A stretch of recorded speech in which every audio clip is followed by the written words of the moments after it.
우리 성경 말씀 함께 찾아보시겠습니다. 요한복음 14장 6절에서 10절까지의 말씀입니다. 요한복음 14장 6절에서 10절, 제 성경으로는 172페이지인데요 주보에는 또 159쪽, 그 어딘가에, 그 사이 어딘가에 있을 겁니다. 요한복음 14장 6절에서 10절까지의 말씀을 우리 교독해서 제가 한 절 읽고 여러분이 한 절 읽고 마지막 절은 같이 읽도록 하겠습니다. 예수께서 이르시되 내가 곧 길이요 진리요 생명이니 나로 말미암지 않고는 아버지께로 올 자가 없느니라. 너희가 나를 알았더라면 내 아버지도 알았으리로다. 이제부터는 너희가 그를 알았고 또 보았느니라. 빌립이 이르되 주여 아버지를 우리에게 보여주옵소서. 그리하면 족하겠나이다. 예수께서 이르시되 빌립아, 내가 이렇게 오래 너희와 함께 있으되 내가 나를 알지 못하느냐? 나를 본 자는 아버지를 보았거늘 어찌하여 아버지를 보이라 하느냐? 같이 읽습니다. 내가 아버지 안에 거하고 아버지는 내 안에 계신 것을 내가 믿지 아니하느냐? 내가 너희에게 이르는 말은 스스로 하는 것이 아니라 아버지께서 내 안에 계셔서 그의 일을 하시는 것이라. 아멘.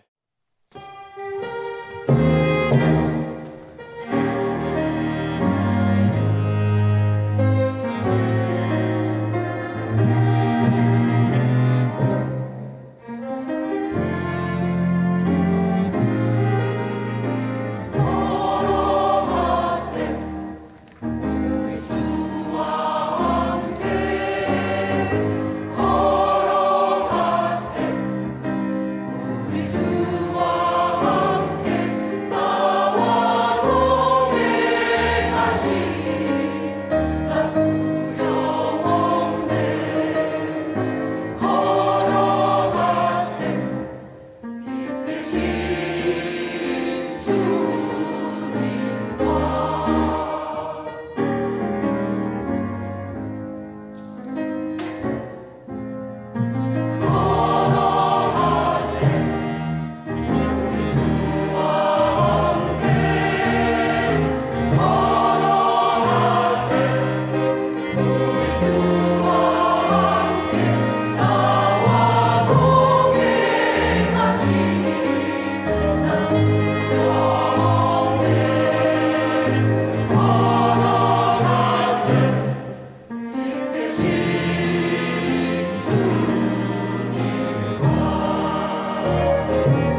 우리가 예배하며 하나님께서 주시는 능력으로 우리가 믿음으로 걸어갈 것들을 새롭게 다짐하며 그 힘을 공급받는 오늘 예배될 줄로 믿습니다. 여러분들과 함께 기독교 복음을 알다라는 제목으로 시리즈 말씀을 함께 나누고 있습니다.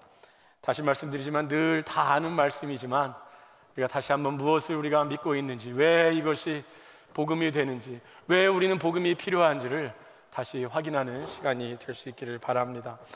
오늘은 세 번째 시간, 예수 하나님의 형상입니다. 우리는 하나님께서 우리를 하나님의 형상으로 존귀하게 지으셨다는 그 창조의 말씀을 먼저 나누었습니다. 우리는 특별히 못난 사람이 없습니다. 하나님의 형상을 가지고 있는 존귀한 존재들인데, 그런데 우리 지난주 말씀드린 죄와 타락에서 우리가 우리 속에 있었던 하나님의 형상이 손상되어졌습니다.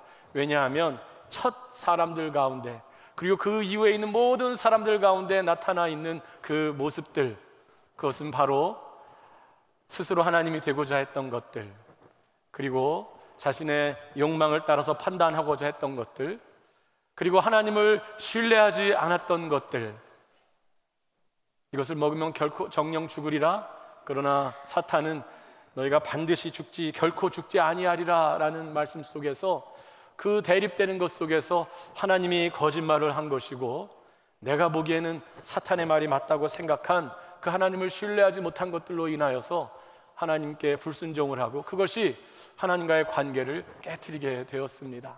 하나님의 형상을 가지고 있는 그 형상이 손상되게 되었습니다. 그래서 하나님의 형상 가운데 있었던 아름다운 관계들, 하나님을 예배하고 하나님과 친밀하고 다른 사람을 사랑하고 자기 자신을 깊이 받아들이고, 그리고 세상을 하나님이 맡겨주신 뜻을 따라서 잘 관리하고 경작하는 그 하나님의 형상의 온전한 모습을 잃어버리게 되었습니다. 그 이후로 인간의 본질적인 아름다운 모습이 무엇인지 그 흔적은 남아있기 때문에 여전히 의미 있는 것들을 추구하고 사랑을 추구하지만, 본질적으로 하나님 앞에서 그 형상이 회복되지 않았기 때문에 우리가 하는 것들은 여전히 어둠 속에서 죄 가운데 우리의 욕망을 따라 살고 세상의 지배를 받으며 살 수밖에 없습니다. 그런 인간을 하나님은 그냥 두실 수 없으셨습니다. 왜냐하면 하나님은 인간을 당신의 사랑으로 지으셨습니다. 당신의 형상으로 지으셨기 때문에 그 인간을 그렇게 그냥 두실 수는 없으셨습니다. 그 하나님의 형상을 회복하고 하나님과의 온전한 관계를 회복하고 그 인간이 원래 하나님이 창조하신 목적대로 세상을 바르게 다스리며 사랑의 삶을 살고 자신을 깊이 받아들이며 삶을 살 수 있도록 그 형상을 회복하시는 일을 하시고자 했습니다. 그 일을 오늘 그 중에 첫 번째 말씀으로 예수님을 보고자 합니다. 예수님이 하나님의 형상의 회복과 어떤 관계가 있을까요? 우리가 가지고 있는 이 신앙을 기독교 신앙이라고 이야기를 합니다. 기독교라는 말에는 또 오래전에는 예수교 이렇게 말을 하기도 했습니다. 또 그리스도교 이렇게 이야기도 하지요. 영어로는 크리스티애니티라고 이야기를 합니다. 그러면 이 단어들 가운데 공통적으로 들어있는 것은 예수 또는 그리스도라는 단어입니다. 기독교 할 때 기독이라는 것은 그리스도를 한자로 쓴 것이 기독이 되어집니다. 그러면 우리가 가지고 있는 신앙의 이 기독교, 그리스도교, 예수교, 크리스티애니티라고 했을 때 이미 그 가운데 이 신앙의 핵심은 예수님을 신앙하는 것이라는 것을 우리가 알 수 있습니다. 그러면 예수님을 어떤 분으로 우리가 고백하는 것일까요? 왜 초기부터 예수 믿는 사람들을 그리스도인들이라고 불렀을까요? 오늘 그 첫 번째 말씀으로 예수님은 성경에서 어떤 분으로 이야기하고 있는지를 살펴보겠습니다. 첫 번째로 초대교회, 예수님께서 사역을 마치신 이후에 교회들이 생기기 시작했습니다. 예루살렘에서 첫 번째 교회가 생겼고, 그 이후로 유대 다른 지역에, 또 지금의 터키 지역에, 그리고 그리스 지역에, 로마 그 제국 전역에 조그만 교회들이, 지역 교회들이 생겼습니다. 그리고 그 지역 교회들을 위하여서 성경, 서신들이 만들어지기 기록되어지기 시작했습니다. 그 초대교회의 신앙의 고백들이 지금 우리가 가지고 있는 바울 서신이나 성경 가운데 있는 것이지요. 그때 그들은, 우리의 앞서간 신앙의 선배들, 우리의 교회들은 예수님을 뭐라고 고백했을까요? 예수님을 그 당시에 훌륭한 그리스 로마의 웅병가들, 그 웅병가들처럼 훌륭한 설교가로 표현을 했을까요? 물론 예수님은 훌륭한 설교가셨습니다. 아니면 예수님을 기적을 행하는 사람, 그 당시 많이 있었던 마술을 행하고 때로는 더 강력한 그 마술을, 신적인 힘을 빌어서 하는 마술을 부리는 아주 신비로운 사람으로, 기적을 행하는 사람으로 주로 고백을 했을까요? 아니면 그 당시에 굉장히 윤리적인 스승으로서 혼란해진 세대 가운데에 어떻게 인간이 도덕적으로 살아야 하는가, 그 도덕적인 삶의 길을 알려준 사람으로서 고백하고 있을까요? 그 말씀 가운데에 몇 가지 오늘 성경 속에서 찾아보시겠습니다. 첫 번째는 골로새서 1장 14절 17절 말씀입니다. 골로새 교회를 향한 이 서신 가운데 그들의 고백이 이렇습니다. 그 아들 안에서 우리가 속량 곧 죄 사함을 얻었도다.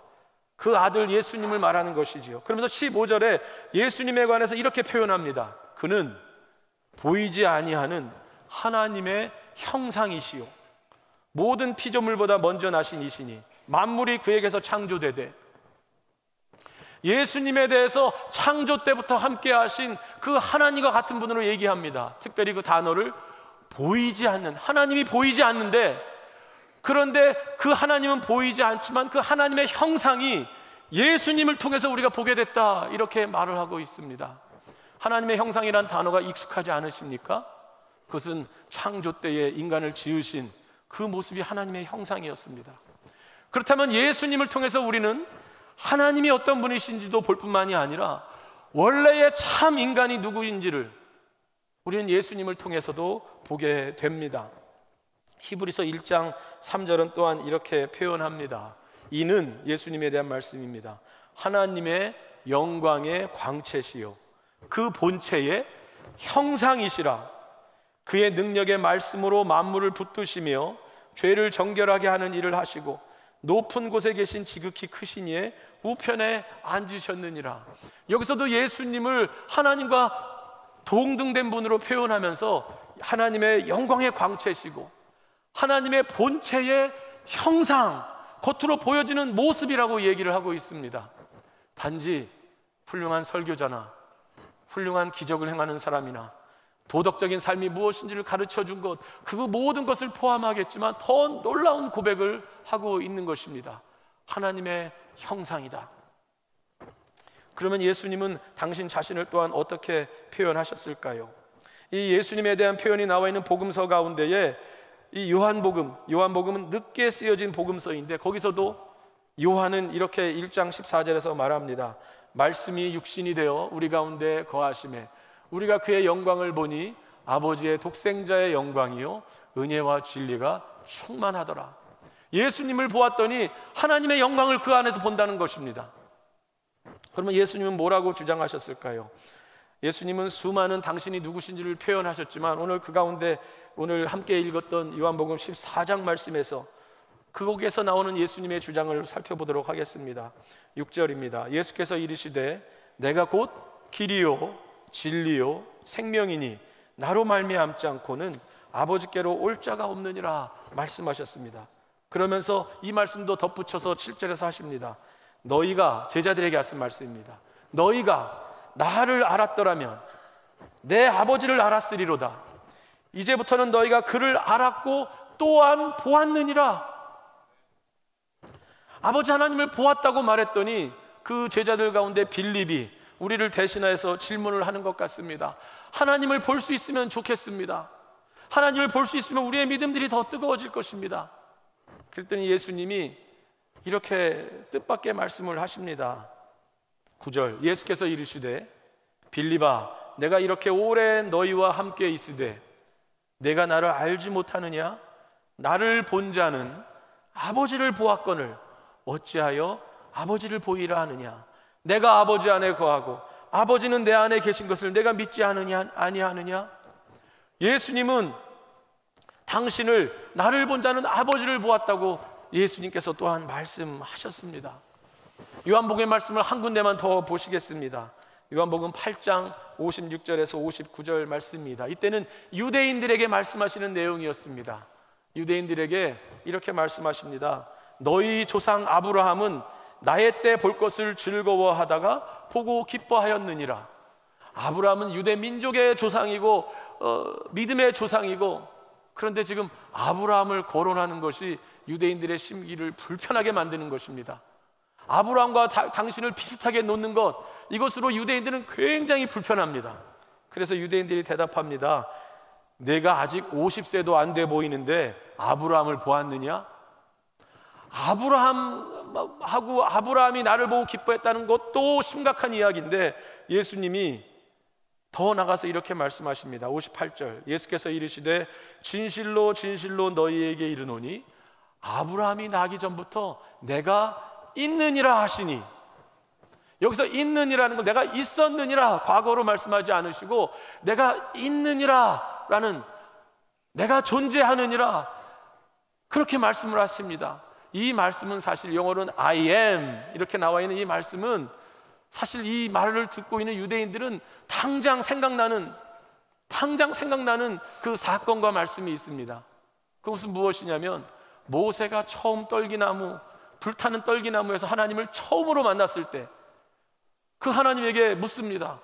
당신을 내가 누구라고 백성들에게 가서 이야기해야 됩니까? 당신의 이름은 무엇입니까? 그때 떨기나무 가운데 하나님이 말씀하십니다.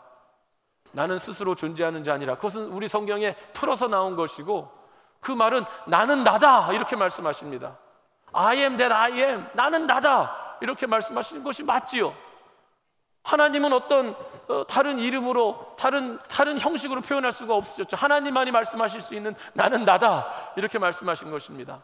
그런데 그 나다, I am that I am, 그 말씀하신 것을 예수님이 그대로 사용하시고 계신 것입니다. 아브라함 전부터 나는 나다. 그러니까 아브라함이랑 비교하는 것도 유대인들은 불편한데, 하나님이 당신을 표현할 때 쓰는 표현을 예수님이 쓰심으로 유대인들은 굉장히 불편해졌을 뿐만이 아니라 이것은 완전한 신성 모독의 사건이 되었던 것입니다. 요한복음을 통틀어서 예수님은 여기서만이 아니라 나는 누구다, 나는 누구다라는 표현을 계속해서 사용하십니다. 나는 선한 목자다, 나는 양의 문이다, 나는 포도나무다, 나는 하늘에서 내려온 생명의 떡이다.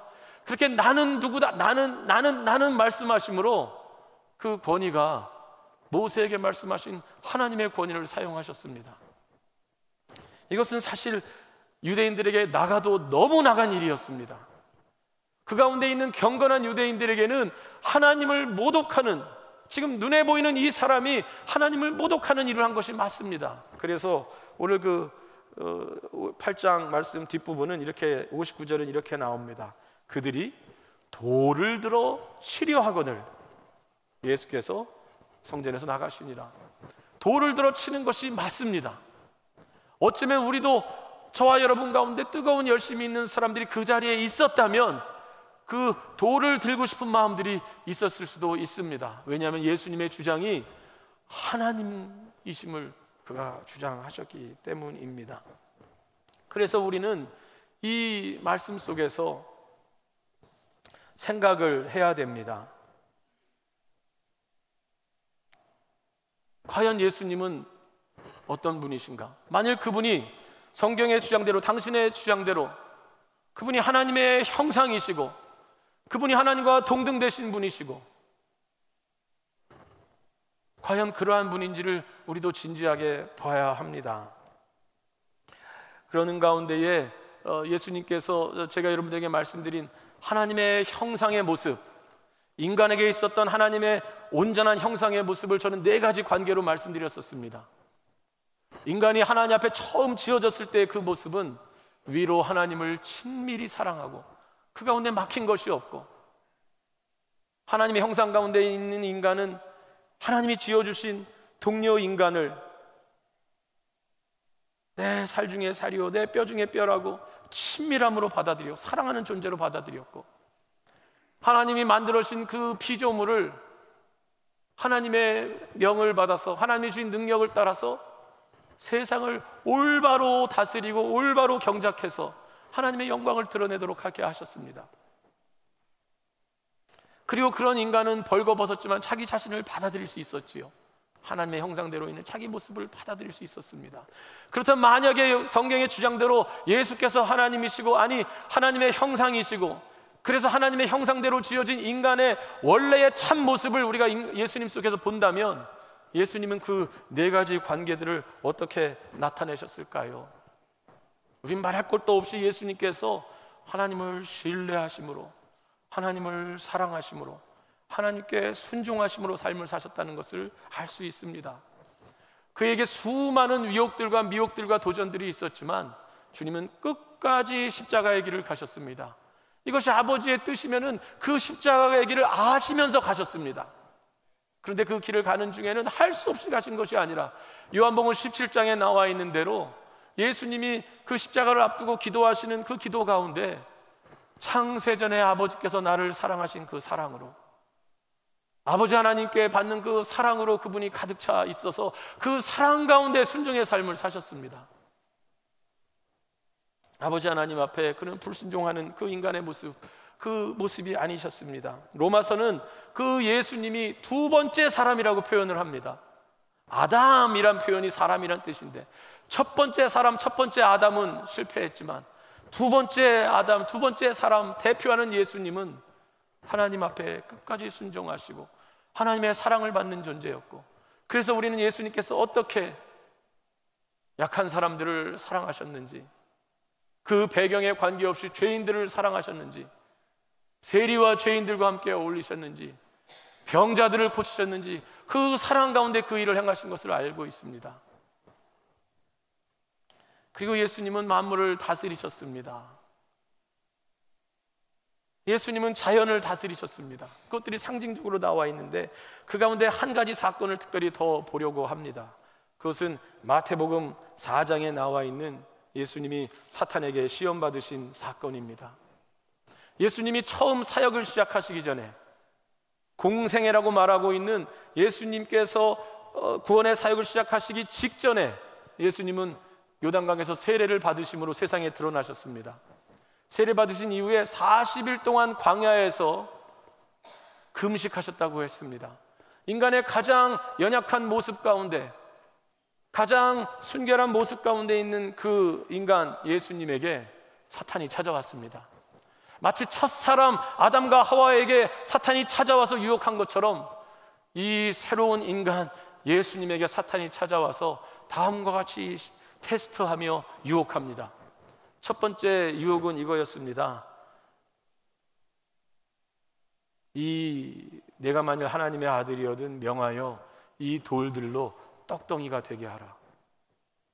굶주린 예수님에게, 아니 인간에게 떡이라는 것은, 그것을 먹어야 한다는 것은 감각적인 욕망을 상징하는 것입니다. 우리에게 모든 그런 감각적인 욕망을 채워야 할 기본적인 욕구가 있습니다.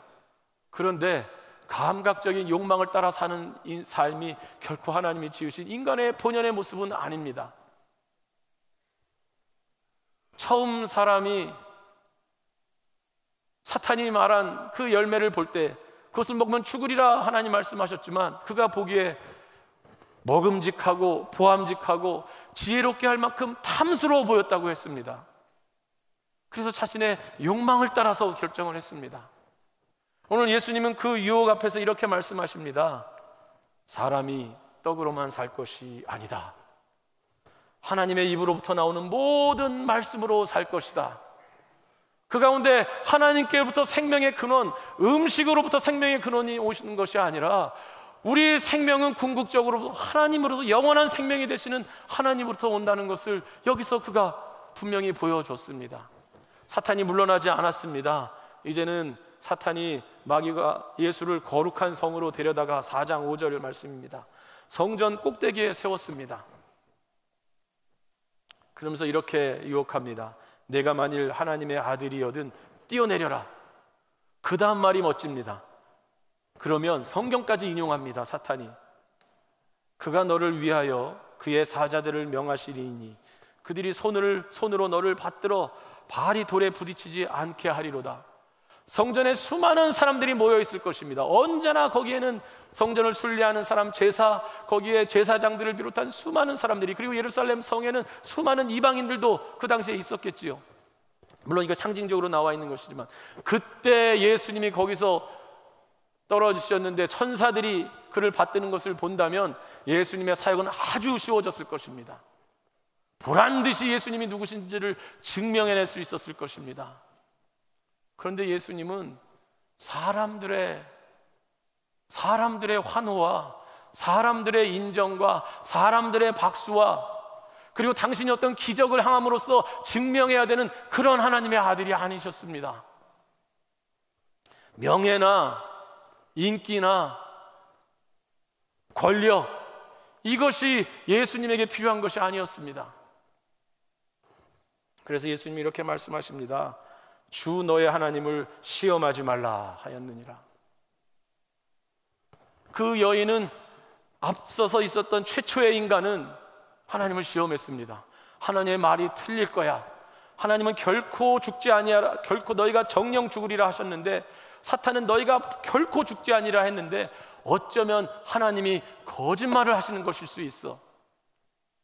내가 보기에 이것은 먹을 만해. 그래서 하나님을 하나님을 시험한 것이었습니다. 예수님은 하나님을 깊이 신뢰했습니다. 두 번째 인간 예수님은 하나님을 신뢰함으로 하나님을 시험하지 않으셨습니다. 그럴 필요가 없으셨습니다. 그러자 사탄은 모든 인간들에게 욕망과 권력과 그 다음으로 주는 또 다른 우상을 보여줍니다. 마귀가 또 그를 데리고 8절입니다. 지극히 높은 산으로 가서 천하 만국과 그 영광을 보여 이르되, 만일 내게 엎드려 경배하면 이 모든 것을 내게 주리라. 천하 만국과 그 영광, 그것을 주겠다는 것입니다. 소유, 그 수많은 영광, 물질과 명예와 그 소유를 주겠다는 겁니다. 그것은 사실 인간에게 필요한 것들이지요. 그런데 그 소유가 인간의 본질적인 생명과 인간의 본질적인 행복을 가져올 수 없는 것 예수님이 아십니다. 그분은 하나님이시고 그분은 온전한 인간이시기 때문에. 그래서 예수님이 이렇게 말씀하십니다. 사탄아 물러가라, 기록되었으되 주 너의 하나님께 경배하고 다만 그를 섬기라 하였느니라. 그것이 처음 하나님이 인간을 지을 때의 그 모습 아닙니까? 하나님을 친밀히 섬기며 하나님이 주시는 생명 가운데서 다른 사람도 사랑할 수 있고 자기 자신을 받아들일 수 있고, 그리고 세상의 지배를 받는 것이 아니라 세상을 지배하는. 오늘 사탄은 처음 사람들을 유혹한 것처럼 오늘 이제 인간을 구원하시는 그 역사를 이루실 예수님을 무너뜨리려고 했습니다. 그런데 예수님은, 하나님의 형상이신 예수님은, 온전한 하나님이시며 온전한 인간이신 예수님은 그것을 물리치셨습니다. 그것이 어떻게 가능할까요? 예수님이기 때문에 가능하지만 저는 그 앞부분의 사건, 바로 직전에 광야로 끌려가서 시험 받으시기 전에 이 사건이 나옵니다. 아까 말씀드린 대로 세례 요한에게 세례를 받으십니다. 그것이 세상에 드러나는 첫 번째 사건이었는데, 세례를 받으시고 물에서 올라오실새 3장 16절 17절입니다. 세례를 받으시고 곧 물에서 올라오실새 하늘이 열리고 하나님의 성령이 비둘기같이 내려 자기 위에 임하심을 보시더니, 여기에서 성경의 단어 삼위일체는 안 나오지만 성부 하나님의 음성, 하늘로부터 소리가 있어 말씀하시되 이는 내 사랑하는 아들이요 내 기뻐하는 자라. 성부 하나님의 음성, 성령 하나님의 비둘기같이 임하심, 그 가운데 성자 예수님의 공생애로 나가시는 그 놀라운 신비로운 연합이, 그 일체가 이 가운데 있게 됩니다. 그때 하늘의 음성, 성자 예수님이 들으신 하늘의 음성이 무엇입니까? 이는 내 사랑하는 아들이요 내 기뻐하는 자라. 그 음성 가운데, 삼위일체 하나님 가운데 함께 계신 예수님은 사탄이 주는 약속과 세상이 주는 명예와 욕망을 따라서 살아가야 될 떡과 이런 것들이 필요하지 않으십니다. 물론 그것은 앞으로 드시겠지만 본질적으로 하나님이 지으신 그 사랑의 관계 가운데 내가 너를 기뻐한다는 것 가운데에 그 시험과 그 사탄의 유혹을 물리치신 줄로 믿습니다. 그래서 우리는 이렇게 생각을 해야 합니다. 예수님이 누구신지를 C.S. 루이스라는 영문학자, 작가, 또 기독교 변증가, 1950년 전후로 영국에서 활동한 옥스포드 교수 C.S. 루이스는 10대 시절에 신앙을 떠났습니다. 회의 가운데 있었습니다. 30대 초반에 친구들과 대화를 나누고 책을 읽고 하는 가운데 서서히 그가 회심을 합니다. 그가 회심한 이후에 서서히 글을 쓰고 하는 가운데에 기독교 복음의 그 정신이 담겨있는 글들이 나니아 연대기 뭐 이런 글들을 계속 쓰지요. 그 중에 기독교 변증서 중에 제일 유명한 것은 아마 순전한 기독교가 될 것입니다. 저는 우리 아이들에게 또 제가 있었던 교회 청년들에게 이 책을 꼭 읽게 권했습니다. 순전한 기독교, Mere Christianity. 거기에 예수님에 대해서 이렇게 말합니다. 우리는 사실 예수님에 대해서 세 가지만 생각해야 된다. 첫 번째는 그가 거짓말쟁이. 왜냐하면 자기가 자신을 하나님과 같다고 말했으니 그는 사람들을 속이기 위하여, 현혹하기 위하여 말한 거짓말쟁이일 수 있다. 나는 길이요 진리요 생명이라고 말씀하신 것, 그는 거짓말쟁이이거나 그렇지 않다면 그는 정신병자 미치광이였을 것이다. 어떻게 내가 나를 본 자는 하나님을 보았다고 말할 수 있는가? 그가 단지 이렇게 살면은 바른 삶이다. 그가 단지 도덕적으로 사는 것은 이렇게 사는 것이다 말씀하셨다면, 그러나 그렇다면 그는 존경받을 성인은 될 수 있다. 그는 존경받는 설교자가 될 수 있을 것이다. 그런데 그는 나를 본 자는 아버지를 보았다고 말씀했다. 그렇기 때문에 그는 거짓말쟁이이거나 정신병자이거나 아니면 그분은 진정 하나님의 아들일 것이다. 그 셋 중에 택할 수밖에 없다라고 C.S. 루이스는 우리에게 권합니다. 그렇습니다. 예수님은 그저 훌륭한 좋은 말씀 해주시는 설교자일 수 없습니다.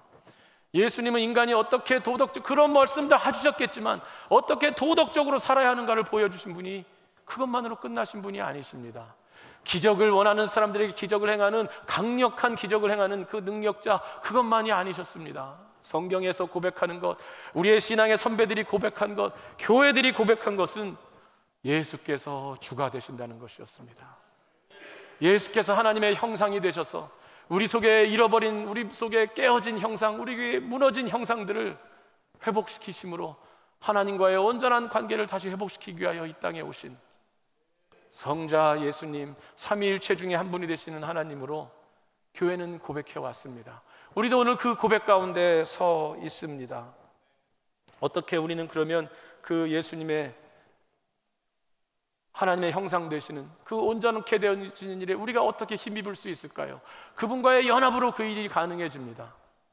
그런데 그 일을 위하여 예수님께서 무엇인가를, 하나님께서 무엇인 것을 하셔야만 했습니다. 왜냐하면 우리 속에 있는 이 깨어짐이 너무나도 크시기 때문입니다. 그것이 다음 주에 여러분들과 말씀드릴 예수님의 삶과 고난과 십자가와 부활, 예수님이 우리를 위하여 하신 이 일에 관해서